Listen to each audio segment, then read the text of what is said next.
lah bermulanya nak buat sinetron ni sebab keadaan anak saya waktu tu rasanya dah dekat sebulan kot, pergi klinik, hospital. Jadi biasalah kan, tak ada ubat lah, batuk on off.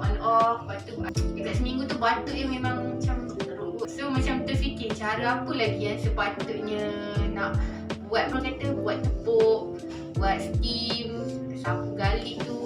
Lepas tu saya macam cari kat Google apa lagi rawatan alternatif yang boleh orang kata berkesan lah untuk baby bawah setahun ni.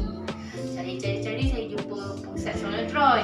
Ramailah yang rekomenkan pusat sinetron Tawakal Bangi ni.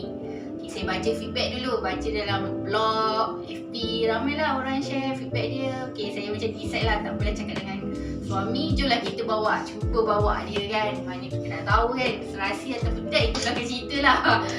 So first time masa bawa tu malam tu nampak perubahan dia boleh tidur dengan lena kan.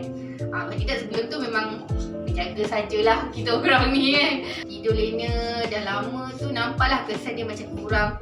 Lepas tu repeat balik lagi rawatan tu, macam nak bagi lagi berkesan kan.